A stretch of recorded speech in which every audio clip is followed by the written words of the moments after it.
मित्रों, आपकी बात आपके साथ राकेश मोहन त्यागी यूट्यूब चैनल के द मेरे आज 9 नवंबर के जब सायकालीन 392वें अंक में आप सभी को मेरी राम राम। दद्दा, आगामी 14 नवंबर को जैसो कि हम सबको मालूम है बिहार चुनाव के परिणाम आने वाले हैं और दद्दा घर के सब खेती किसानी करते हैं गांव में और हम सबको कृषि जो विषय हुआ में पढ़ते पहले छोटे कि गेहूं की बोनियों घर की 14 नवंबर से ही अच्छी मानी जाती है। 14 नवंबर के बाद गेहूं की बोनी शुरू हो जाती है और 14 नवंबर को वो गेहूं अच्छा होता है, ठीक होता है मौसम के अनुसार जा क्षेत्र में। दद्दा, अब आप कहोगे कि गेहूं की बोनी और बिहार के चुनाव परिणामन से का आपको मतबल है। दद्दा, मेरा मतबल तो है। राजनीति में बिहार का चुनाव परिणाम 14 नवंबर को आएगा तो वह दिखाएगा कि राजनीतिक भूमि पर विभिन्न राजनीतिक दलों, एनडीए गठबंधन ने और महागठबंधन ने, इंडी गठबंधन जाको कहते हैं, बाने भैया कुछ अपने बीज बहे हैं। जैसे घर के गेहूँ बहते हैं, अच्छी नस्ल को बीज बवें और जब वो फसल कटती है तई पतो लागती है जो बीज अच्छो निकलो या खराब निकलो या कंडुआ जाम बहुत हो। और इसी प्रकार राजनीतिक दल, राजनीतिक नेता सच्चे झूठे अनर्गल छत प्रश्न वाले अपने बीज, मुद्दे रूपी बीज इस चुनावी बेला में बोते हैं, जनता के मन में उतारने को प्रयास करते हैं दिमाग में, और वह चाहते हैं कि जनता उनको भर भर वोट दे। जैसे कि गेहूं की पुरन में से नेरे झरा गेहूं निकलते हैं जब थे से चलते हैं, तो वैसे ही चाहते हैं नाली ऐसी वोट मतदाता पेटी खोले तो हमारे उन मत जो हमने मुद्दा भये है उन पर हमें खूब भर भर झोरी वोट मिले। जो परिणाम 7-14 को जो आवेगा तो जाई से पतो लागेगी और किन लोगों द्वारा कौन से मुद्दे उठाए गए, तो उन मुद्दों पर जनता ने कितना उन्हें समर्थन दिया। इससे एक खास तौर से बिहार के बराबर वाले 2 प्रदेशों पर जहां आने वाले समय में आप देखेंगे चुनाव होने जा रहे हैं, वह है उत्तर प्रदेश और उससे पहले चुनाव होने जा रहे हैं पश्चिम बंगाल। दद्दा मेरे, मैं अपनी बात शुरू करूँ तासे पहले मेरा अनुरोध है कि जो भैया मेरे जा चैनल को सुनते हैं, पसंद करते हैं, लेकिन अभी उनने सब्सक्राइब ना करो, तो मेरा अनुरोध है कि जब मेरे आपकी बात आपके साथ राकेश मोहन त्यागी यूट्यूब चैनल को सुन के पूरे इनके अंकन को लाइक कर दो और शेयर कर दो और भैया सब्सक्राइब जरूर करो। आपके सब्सक्राइब करने से आपको कुछ जाएगा ना, लेकिन मेरे ताई, मेरे दर्शकों के ताई आपका ये समर्थन बहुत बड़ा होगा। अनुरोध है सब्सक्राइब करें। दद्दा, जो मुद्दा बिहार के चुनाव में विभिन्न राजनीतिक दलन ने बहे, मैं उनके बारे में आपकी चर्चा कर दूं, क्योंकि उन्हीं के आधार पर बिहार चुनाव के परिणाम उत्तर प्रदेश, पश्चिम बंगाल में किसके आएंगे काम, उन्हीं के मुद्दों पर जिसको सफलता मिलेगी, ये पश्चिम बंगाल और उत्तर प्रदेश में कैसे काम आएंगे, मैं जहाँ पर चर्चा करूँगा। जहाँ में सबसे पहला जो मुद्दा बोया था बिहार के चुनाव में विभिन्न राजनीतिक दलों ने, SIR गठबंधन, मतदाता गहन पुनर्निरीक्षण, चुनाव आयोग ने जो कार्य शुरू किया था 20-22 साल बाद, वह भैया बिहार से ही शुरू करो। और आपने देखे होगी जो इंडी गठबंधन के नेता हैं, राहुल गांधी, अखिलेश यादव, तेजस्वी प्रताप के नेता, उनने जब मुद्दा को लेकर जिस प्रकार का एक अनर्गल शोर और धुन दपाड़ काटो और कैसा भ्रम आज भी वो फैलाने का काम कर रहे हैं, एक मूर्खता की हद तक, और उन्होंने किस प्रकार बिहार के चुनाव की दिशा और दशा बदल कर किस ओर ले गए, ये तो 14 नवंबर को ही पता लगे और भैया भी जीत गए इंडी गठबंधन वाले, महागठबंधन तेजस्वी। तो फिर उनका जो SIR के बारे में जो उनकी आशंका थी, जो उनका झूठ था, जो प्रपंच था, वह बिल्कुल अनर्गल सिद्ध होगा कि साहब हमारे वोट काटे जा रहे हैं, हमारे ये कार्य घुसपैठियन के नाम पर साहब मुसलमानन के काटे जा रहे हैं, ऐसा है वैसा है। यदि किन्हीं कारणों से उनका चुनाव परिणाम विपरीत आया तो इसका सबसे बड़ा जो झटका लगेगा वो पश्चिम बंगाल के अंदर ममता बनर्जी को लगेगा। जैसा कि बताया जाता, पश्चिम बंगाल के अंदर 1.5 से 2 करोड़ मतदाता घुसपैठिए के रूप में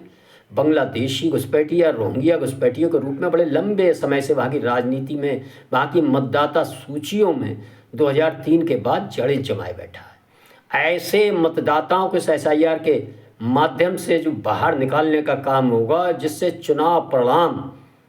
पर जो असर आना है वह निश्चित ही उसका दुष्परिणाम ममता बनर्जी ही। यदि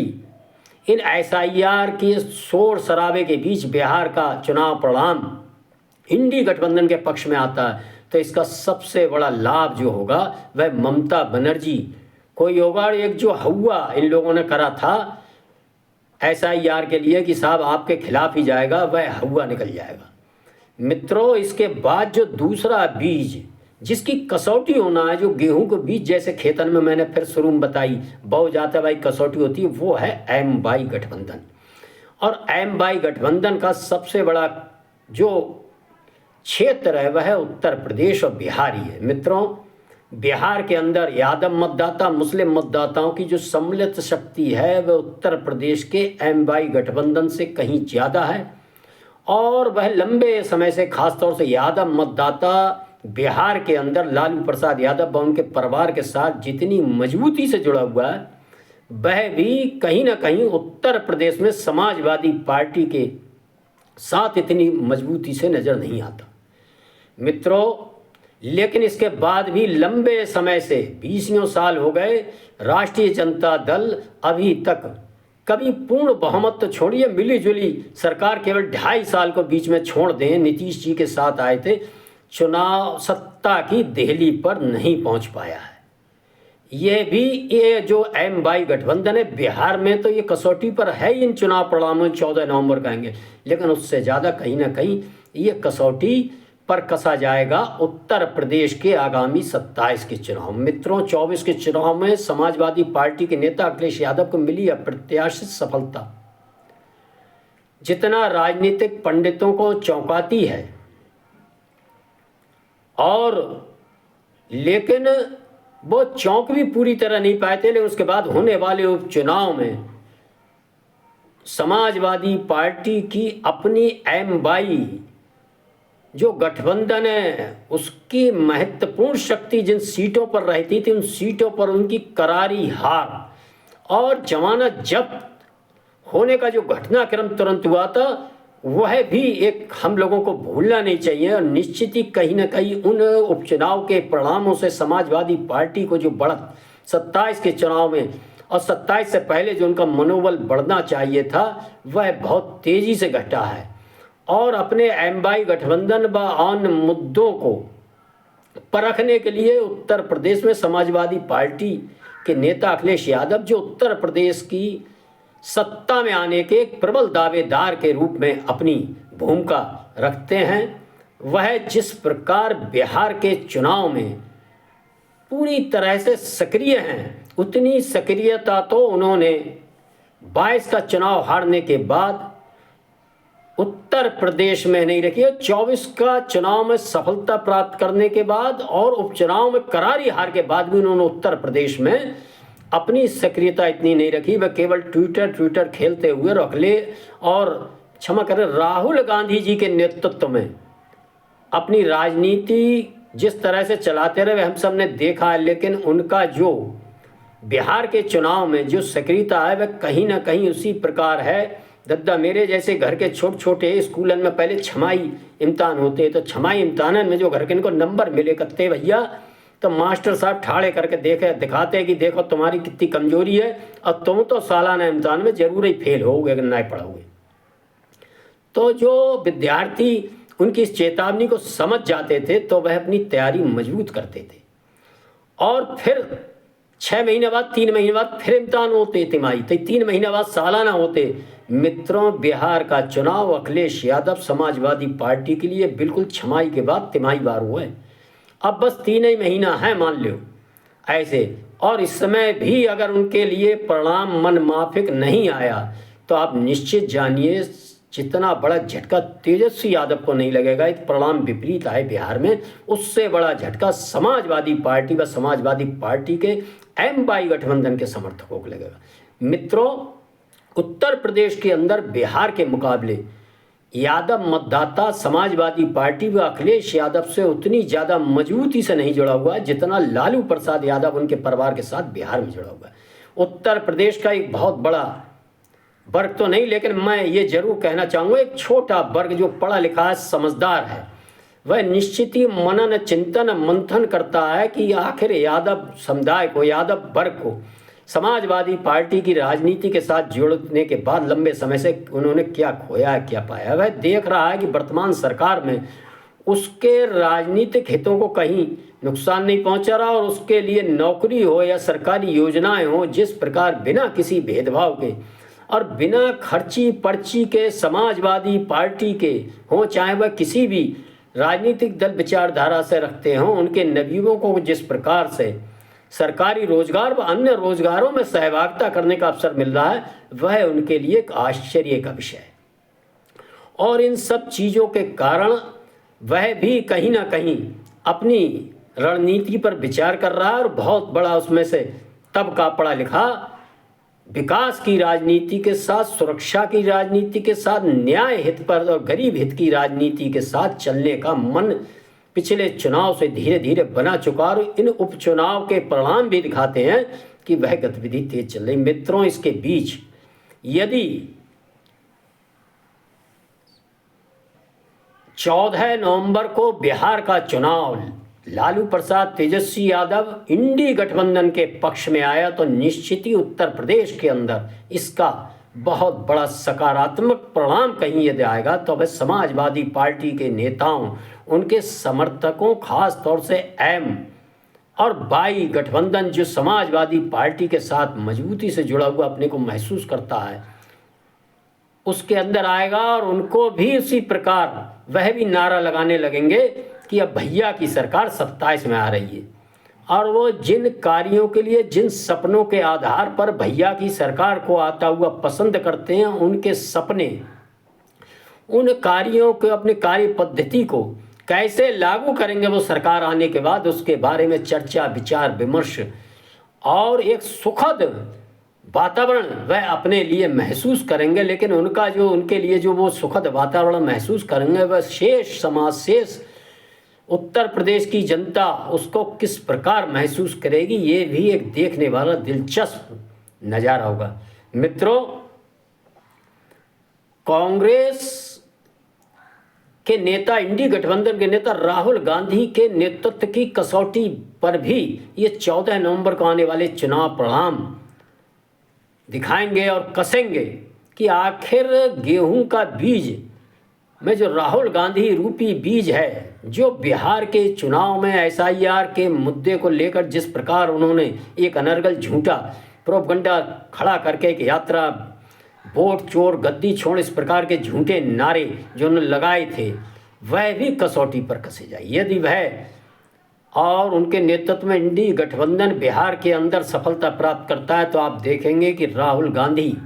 की इसी प्रकार की राजनीति, नकारात्मक राजनीति देश में के विभिन्न प्रदेशों में आप और तेजी से फैलते हुए देखेंगे। आने वाले समय में इंडी गठबंधन के नेता भी कहीं ना कहीं उन्हें अपना नेता मान लेंगे। लेकिन यदि परिणाम इसके विपरीत आते हैं तो खास तौर से अखिलेश यादव, तेजस्वी यादव, लालू प्रसाद व अन्य इंडी गठबंधन के नेता जिनके राज्यों में चुनाव होने वाले हैं, वह कहीं ना कहीं अपने इन नए इंडी गठबंधन के नेता राहुल गांधी से परहेज करना शुरू करेंगे और इनसे दूरी बनाना शुरू करेंगे। राहुल गांधी वह चीज़ है मित्रों कि चुनाव, एक गाँव में घर के कहावत होती है, उसमें आग दे जमालो दूध ठाड़ी। बिहार का चुनाव शुरू करके किस प्रकार उसका ट्रेंड बदलकर विकास और रोजगार से अलग हटकर किस प्रकार SIR, वोट चोर गद्दी छोड़ जैसे मुद्दों पर लाकर और अधूरे शुरुआत जैसे हुआ, वह जिस प्रकार विदेश यात्रा पर बिहार से उन्होंने मुंह मोड़ा और दूसरे चरण का चुनाव होने जा रहा है बिहार में, आप देख रहे होंगे राहुल गांधी का बिहार की